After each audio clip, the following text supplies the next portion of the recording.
Hola, ¿cómo están? Muy buenos días. Comenzamos un nuevo día un poco tarde. Pensaba salir más temprano, pero tuve teniendo unos problemitas de internet. Acá en Argentina, en las ciudades la internet es buena, pero cuando uno sale de las ciudades se corta, baja la señal, es un desastre. Como en toda Latinoamérica, imagino. Este, y otra de las cosas también es que no estoy teniendo un problema porque me están atacando con llamadas y todo el tiempo está entrando llamadas. Intenté encontrar un bloqueador de llamadas y como que funcionó la primera, segunda no. Una empresa de TV satelital muy conocida, que a veces hacen encuestas y uno contesta en Facebook. No sé cómo hacen para tomarte el número, se meten en tu ordenador de teléfono, vaya a saber, y llaman, impresionante, como 20 números diferentes, pero todos son iguales, todos son de la misma empresa.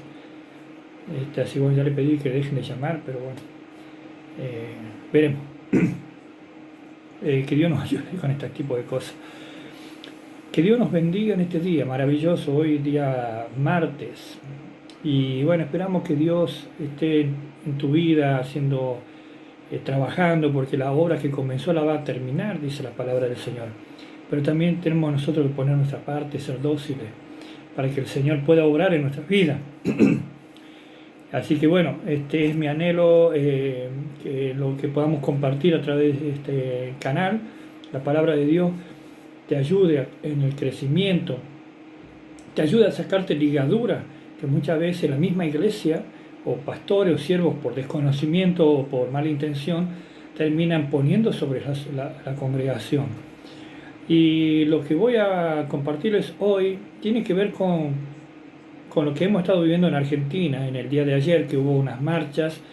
En medio de esta pandemia y estos contagios que está ocurriendo en Argentina, y estamos en el pico más alto de contagio. Bueno, una élite de adinerados salieron en sus autos alta gama a hacer manifestaciones y manifestarse en contra del encierro.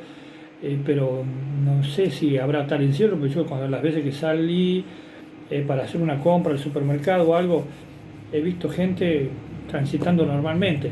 Pero bueno, tratan de politizar todo, así que bueno, pero sobre eso quiero hablar, sobre la iglesia metida en la política. Tenemos que tratar de, como cristianos, de mantenernos al margen de tales cosas. Y les voy a compartir un pasaje bíblico que normalmente los pastores, los líderes de iglesia, utilizan este pasaje bíblico para decir que Jesús estaba ordenando el diezmo, cuando nada que ver. Nosotros no tenemos que tomar un pasaje bíblico para hacer una enseñanza de un versículo o de dos versículos. Es muy triste cuando vemos que alguien toma un versículo de acá, un versículo de allá y todo, y lo hacen para propia conveniencia y terminan dando una enseñanza de todo esto. Pero la palabra de Dios tenemos que leerla en su contexto, ¿sí? Tenemos que leer desde el comienzo de lo que vamos a tocar ahora, es desde el versículo 15, que es cuando tiene un título que dice la cuestión del tributo, en Mateo 22:15, y lleva por título la cuestión del tributo. Pero siempre también es bueno meditar en todo el capítulo, si es posible ver también lo que estaba ocurriendo en el capítulo anterior, en el contexto histórico, los personajes que están presentes. Hay que hacer todo un estudio y por supuesto siempre pidiéndole al Espíritu Santo que te guíe. Porque en Juan 14 Jesús fue claro, el Espíritu Santo es quien nos guiaría a toda verdad, Él nos enseñaría las cosas que estaban ocultas, que para mí, en lo personal, cuando yo estaba lejos del Señor, que no conocía a Cristo, que no tenía el Espíritu Santo en mi vida, yo agarraba la Biblia y para mí era un libro cerrado, no lo entendía, lleno de palabras difíciles, podía algo tal vez, pero no tenía la revelación. Ahora, cuando uno lee la palabra, uno la entiende, porque es el Espíritu Santo el que nos enseña, el que nos da el conocimiento, amén. Eso es lo maravilloso, lo lindo. Lo que más me sorprendió a mí cuando yo conocí al Señor es que cuando agarré una Biblia la entendía. Tenía un hambre, una necesidad de leer la palabra de Dios Y cuando yo las primeras veces que yo la leía y comenzó a abrírseme un panorama diferente, digo, wow, ahora la entiendo. Es hermoso. La cuestión del tributo. Acá aparecen los fariseos, aparecen los herodianos, aparece Jesús y en el medio una moneda. Sabemos que los fariseos, los saduceos siempre estaban tratando de buscarle la vuelta a Jesús, de hacerlo caer en alguna proclama de su boca, para apresarlo, llevarlo preso y tener un motivo para quitárselo del medio, porque Jesús con su doctrina, porque ellos se maravillaban de la doctrina que tenía Jesús, y llevaba un montón de gente, ¿verdad? Y desenmascaraba la hipocresía del corazón de los fariseos. Entonces, en esta oportunidad, vemos nosotros, en el pasaje bíblico dice, comenzando en el nombre de nuestro Señor Jesucristo, vamos a leerlo, y pedirle al Espíritu Santo que nos dé la sabiduría, el entendimiento, amén, el conocimiento de su palabra, que Él nos guíe en este pequeño estudio, amén. Entonces se fueron los fariseos y consultaron cómo sorprenderle en alguna palabra. O sea, estaban como, se juntaron todos, hagamos algo, ¿cómo podemos hacer para hacerlo caer a Jesús?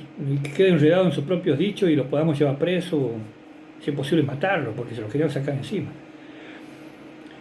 Y les enviaron los discípulos de ellos con los herodianos, diciendo, Maestro, sabemos que eres amante de la verdad y que enseñas con verdad el camino de Dios y que no te cuidas de nadie.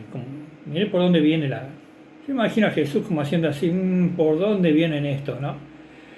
Cuando dice no te cuidas de nadie, están diciendo no le tenés ni miedo a Herodes, ¿no?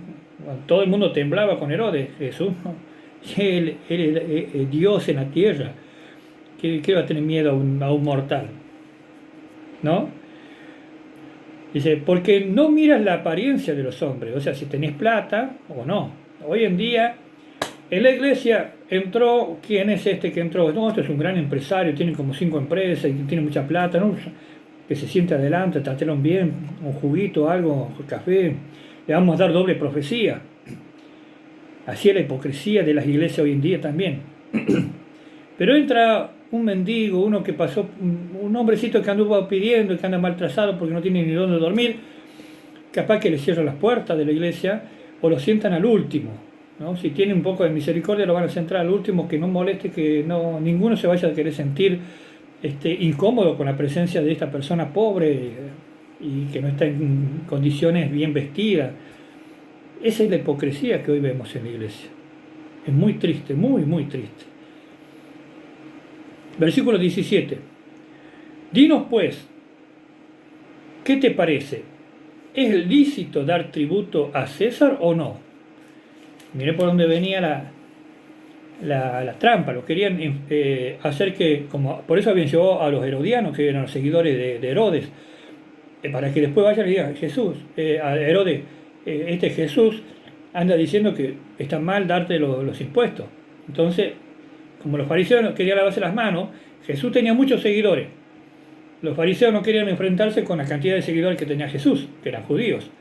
Entonces lo meten a los herodianos y a Herodes en el medio para que sea Herodes, sean los romanos, los que lo aprecien a Jesús. Esa era la idea que tenían los fariseos en este pasaje bíblico. En el versículo 18 Jesús le da esta respuesta. Pero Jesús, conociendo la malicia de ellos, les dijo, ¿por qué me tentáis, hipócritas? Mostradme la moneda del tribuno. ¿De quién es la moneda? Del tribuno. No era de Dios, del tribuno. Y ellos le presentaron un denario. Entonces le dijo, ¿de quién es esta imagen? Y la inscripción. Bueno, le pregunta acá está la moneda, dice, ¿de quién es esta imagen y la inscripción? Le dijeron, de César. Y les dijo, dad pues al César lo que es del César y a Dios lo que es de Dios. Oyendo esto se maravillaron y dejándole se fueron. Este versículo bíblico, muchos, lo he escuchado en muchas partes. No, pero a Dios hay que darle lo que le dio, a Dios hay que darle el diezmo. Eso está hablando Jesús acá. Y a César, bueno, al César hay que pagar los impuestos y todo lo demás, ser responsable con las cosas de... Pero no está hablando de eso Jesús acá. Fíjese lo que dice Jesús. Mostradme la moneda, dice. Y le preguntó también, ¿de quién es la imagen? La imagen de la moneda, ¿de quién es la imagen? De César. Si tiene la imagen de César, dásela al César. ¿Sí? Fíjense en que Génesis 1.26. ¿Qué dice Génesis 1.26? Vamos a ver qué nos dice Génesis 1.26. Dios, después de haber hecho el mundo y todas las cosas creadas, dice,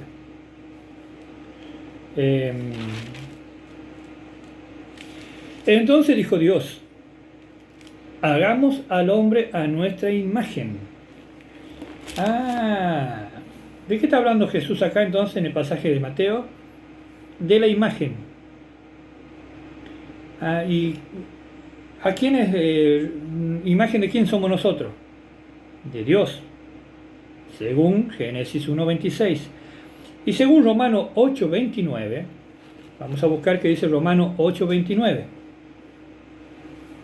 Romanos 8.29 dice, porque a los que antes conoció, también los predestinó para que fuesen hechos conforme a la imagen de su Hijo.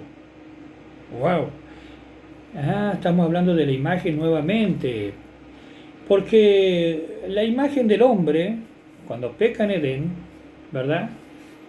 Sufre un deterioro por culpa del pecado, ¿sí? Pero los que creemos en Cristo, dice en Romanos 8.29, dice, porque a los que antes conoció también los predestinó, ¿verdad? Para que fuesen hechos conforme a la imagen de su Hijo, para que Él sea primogénito entre muchos hermanos. Primogénito entre muchos hermanos. Cuando Cristo resucita de entre los muertos, ¿verdad? Él tiene una nueva imagen. Él es la primicia. Él resucita el día domingo, el día de las primicias. Por eso se cumple en Él la fiesta de las primicias. Y Él es primicia de una nueva creación. ¿Por qué es primicia? Si es primicia es porque vendrán otros. Somos nosotros, los cristianos, los que creemos en su nombre, los que hemos sido rociados por la sangre, los que hemos nacido de nuevo. Y si hemos nacido de nuevo porque tenemos otro cuerpo, tenemos una nueva imagen en Cristo. Amén. Entonces, lo que está hablando acá en el capítulo en este pasaje bíblico de Mateo, respecto a la moneda y de la imagen, Jesús está diciendo lo siguiente. Esa moneda, dice, que tiene la imagen, ¿verdad? El dinero del mundo, que es injusto, en la parábola del mayordomo, Jesús llama a las riquezas de este mundo injustas. ¿Por qué? Porque pocos son los que la tienen y muchos los que no tienen. Por eso es injusticia en las riquezas de este mundo. Entonces, el Dios de la riqueza se llama Mamón.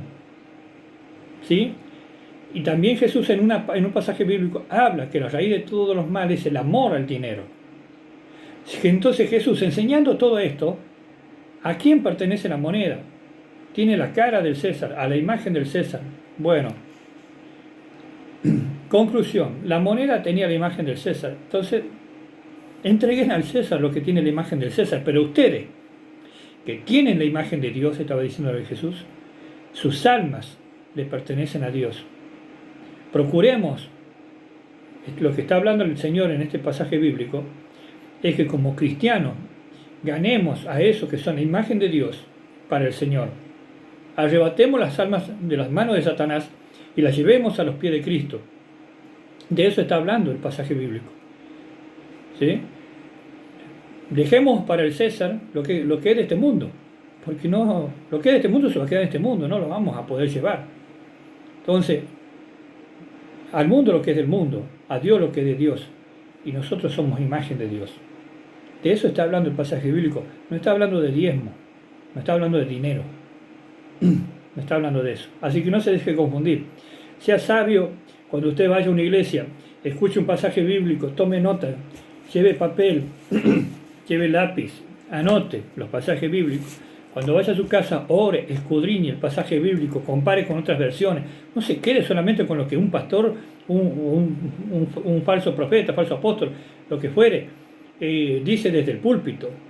O sea, cualquiera puede subir a un púlpito y hablar un montón de cosas y usted se va a ir a la casa cerrando la Biblia y volviéndola a abrir el otro domingo sin escudriñar las escrituras, sin saber siquiera lo que se dijo en el púlpito es cierto o no. Los animo a que tengan este sentir de escudriñar las escrituras, de conocer la verdad. Y la verdad os hará libre. Será entonces hasta la próxima vez que Dios nos permita encontrarnos. Si Dios quiere mañana, es mi intención, pero bueno, veremos qué es lo que ocurre. Si Dios o Cristo no viene antes por su iglesia, nos volveremos a encontrar. Que Dios los bendiga grandemente.